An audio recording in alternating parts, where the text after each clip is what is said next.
Bonjour, je viens de recevoir mon magnifique petit M20 Hit and Miss de notre ami Jean, alias Microcosme. Et hélas, cela fait plus d'une heure que je me bats pour trouver le réglage de la needle valve. Cette petite vanne pointeau ici présente se règle au degré. C'est démentiel. Je n'imaginais pas la difficulté que j'aurais à le faire démarrer. Alors j'arrive à le faire un tout petit peu bouger, vous voyez. Et puis il s'arrête. Alors j'ouvre, mais vraiment, regardez, je réessaye. J'espère que vous allez le voir sur mes doigts. 2-3 degrés. Et on recommence. Et ben voilà. 3 degrés, 2-3 degrés. J'ai tâtonné pendant, je vous le dis, plus d'une heure. Alors, point important, j'utilise de l'essence alkylate de temps. Elle ne sent rien, elle ne contient aucun produit toxique, elle n'a pas de benzène notamment, et comme vous le voyez, elle ne fume pas. Maintenant que j'ai réussi à peu près à régler la machine, vous voyez comment le hit and miss fonctionne. Alors je vais essayer de détacher parce que j'avais peur qu'il quitte la table, mais bon, vu la violence, c'est pas gagné. Je voulais vous montrer le gouverneur, ici le régulateur à boule, qui fait son travail. Il s'écarte vraiment très bien. Attendez, je vais mettre un peu de lumière, je sais pas si ça va changer quelque chose. Voilà. Donc c'est vraiment un très beau bébé, très simple. L'essence se met ici, il n'y a pas de refroidissement liquide. Et vous voyez les boules comme elles s'écartent tout de suite, hein.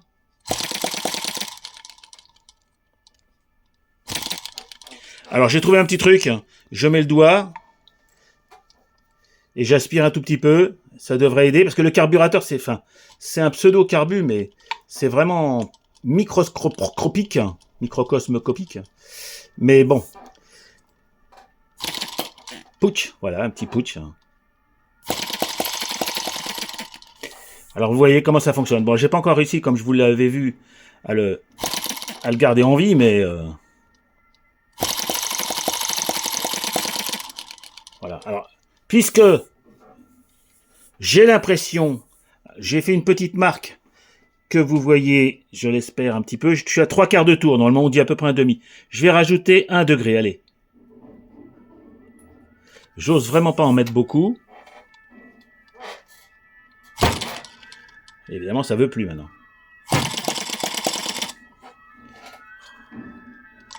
Ah, ça c'est dehors, ça c'est rien. Et j'ai constaté qu'avec la perceuse, ça va trop vite. Du coup, ben, ça écarte les boules et du coup, il n'y a plus de compression. C'est normal, puisque c'est un hit and miss. Bon, ben non, il ne veut plus redémarrer.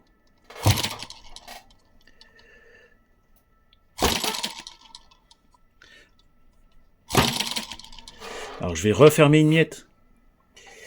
Je vais essayer d'aspirer un peu. Non, je vais essayer d'ouvrir un tout petit peu plus. Je sais même pas si j'ouvre tellement j'ose pas. Tellement j'ai peur de le gaver.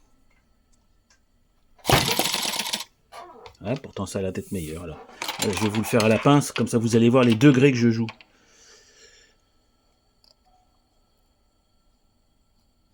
Ah ben j'arrive au tour, tiens. Je vois ma petite marque blanche. Je pense que j'arrive presque à 3/4 de tour là.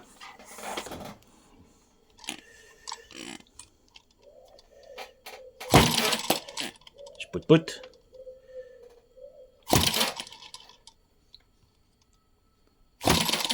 La ficelle qui est fournie avec la machine ne sert absolument à rien. Puisqu'en fait, ou il démarre pas tout de suite. C'est pour ça que je le lance à la main.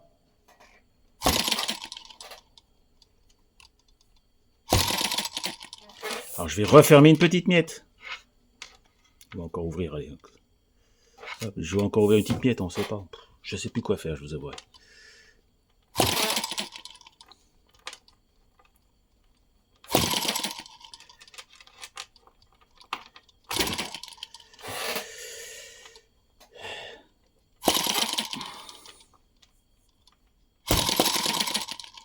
Oui, il pétouille.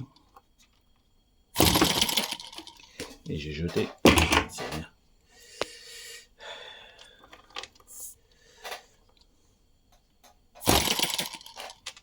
Bon, je crois que vous avez compris l'exercice. Je vais encore passer quelques moments pour essayer de le régler, mais en tout cas, vous avez vu le principe, comme d'habitude. Ici, une needle valve, enfin, un carburateur et des boules de watts qui s'écartent instantanément pour empêcher la soupape d'échappement de se fermer, ce qui fait que la compression lâche et quand tout revient, le hit peut recommencer. Voilà. Très très belle machine à côté de ça, très simple, comme vous le voyez. Pas de carter, juste un cylindre et un piston et un système de renvoi. Voilà. Premier essai. Au revoir les amis.